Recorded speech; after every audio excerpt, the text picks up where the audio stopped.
જો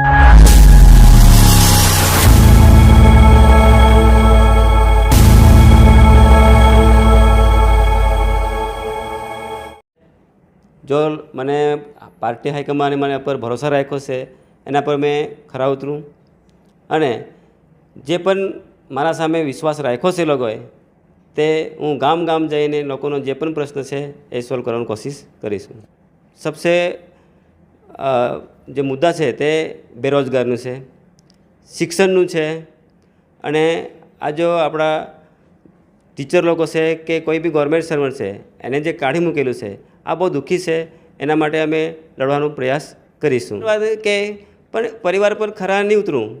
જો કે જો આ લોકતંત્ર છે, લોકતંત્રમાં કોઈ પણ આ ક્ષેત્રમાં આવીને કામ કરી શકે છે. જે માણસ હોશિયાર છે તે કામ કરી શકે છે. કારણ કે એમ જોવા જાય તો પરિવારવાદનું કામ નથી. લોકોનો મુદ્દા છે, બેરોજગારનો મુદ્દા છે કે કોઈ પણ મુદ્દા છે જે જનતા હાલમાં એકદમ ત્રસ્ત છે તો એ મુદ્દો જરૂર લેવા જોઈએ છે.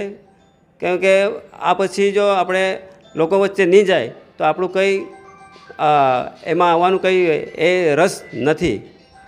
તમે ટીચર ગ્રુપમાં હતું પણ મારા ટીચર લોકો કે ગવર્મેન્ટ સર્વન્ટ બહુ દુઃખી છે. કારણ કે 280 ટીચર જેટલાને કાઢી મૂક્યા છે. જે મેં હવે મેં ફરતો છે તો ફરતા મેં જે ગામમાં જાઉં તો મારે જે ટીચર લોકો છે એની હાલત બહુ કફોડી છે. તો મારે કહેવાનું એટલા જ છે કે જે આપણે હાલના સાંસદ હતો એ હાલના સાંસદ જો થોડુંક બી આ લોકોની મદદ કરતે તો એને કંઈ રાહત મળી જતે. 45 વર્ષની ઉંમર વધારે થઈ ગઈ છે બધાની. હવે એને કામ મળે તો કામ મળે. અજીતભાઈ, મારું આ કમજોર નથી.